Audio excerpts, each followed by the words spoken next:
Hello, my myRockworld fans. We are today in Munich at the backstage, and we have an exclusive interview with Kenny Wayne Shepherd. So, hello and welcome, Kenny. Hi, how are you? Thanks, fine. First question. Your new album is called Going Home. Please tell us something about the new album. What is different to the last album, How I Go? Is there any special meaning in the album title Going Home? Yes. Well, this album is basically a traditional blues album, so it's all blues from the first song to the last song. And it's basically me returning to my musical roots and re-exploring the music of my musical heroes and the people that inspired me to play guitar in the first place. And so we went and recorded songs by those artists and did our own versions of those songs. Okay. Have you got an own individual favorite song on this album, and why? Well, all of these songs are favorites of mine. That's why I recorded them. But I mean, each one has a different meaning to me. But probably one of my favorite tracks on the whole record is the version of Muddy Waters' "Still a Fool," because it's the one that we probably took the most creative liberty with and experimented with the sounds and made it the most different from the original. Okay. You have some really cool special guests on the album, like Warren Haynes, Ringo Starr, Robert Randolph. How come to get these great musicians involved to the new album? Well, I thought it would make for a more interesting record, and these guys are friends of mine, and they're all very talented musicians, and they all love and appreciate blues music. So I knew that they would bring something unique to the songs that they played on. So each one of them did a fantastic performance, and it's really great to have them be a part of the record. Cool. Not to forget, you have also a sensational side band with the two superstars Stu Goldberg and Stephen Stills, called The Rides. Please tell us something about the band, the album, and the plans with The Rides. Maybe a tour, second album, anything.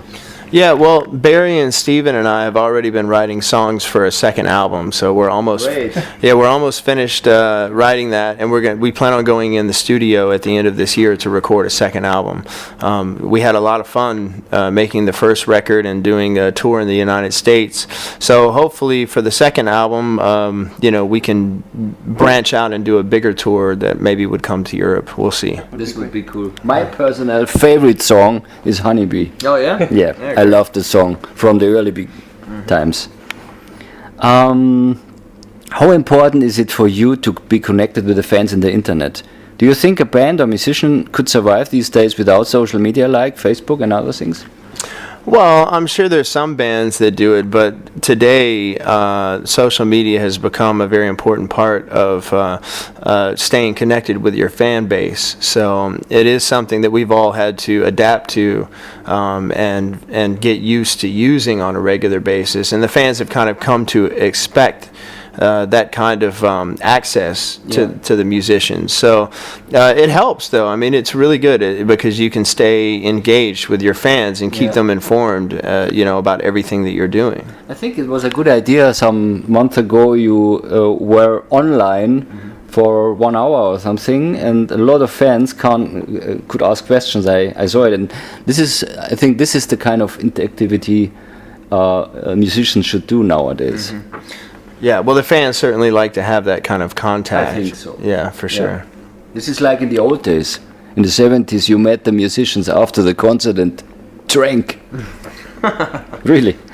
What do you think about music and what's going in the world in general today? Well, I mean, music is still very important, and I'm glad to see that people still like to come and see live music, I mean, there's not so many, they're not buying albums so much anymore because there's so many different ways to get the music without having to pay for it. But they're still coming to the concerts, which for a band like mine, that's most important because we make records so that we can go and play shows because our band, the essence of what we do is the live performance. Yeah. What are your heroes? Or what were your heroes starting out music? Well, my heroes have always been blues musicians for the most part, and a lot of them are featured. Their music is featured on our new record. There's obviously more musical influences for me than just the artist whose music we recorded for this record, but I've always loved blues music, so a lot of my biggest influences are people like B.B. King and Muddy Waters and John Lee Hooker and Buddy Guy and people like that, you know. I read that Stevie Ray Vaughan discovered you.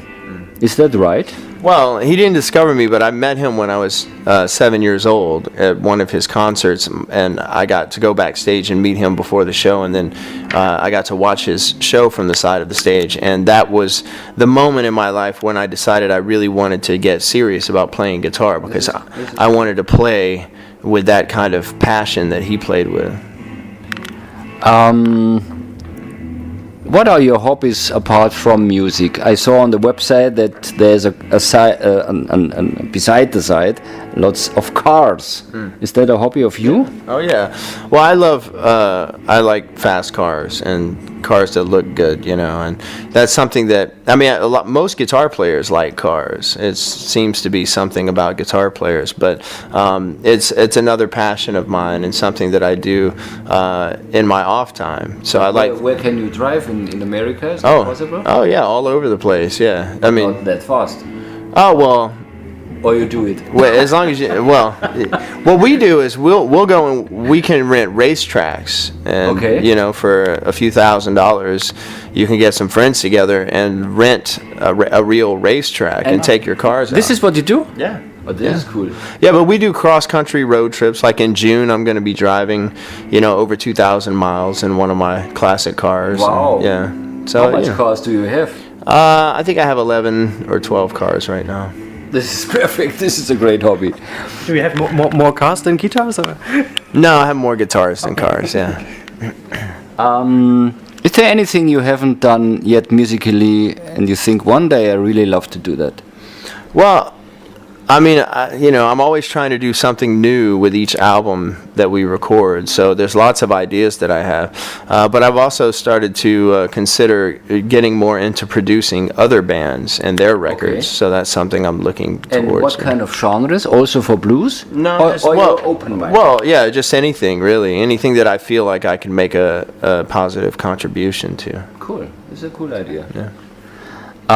Please tell us some secrets about Kenny Wayne Shepherd that nobody knows, a funny turbo secret or something.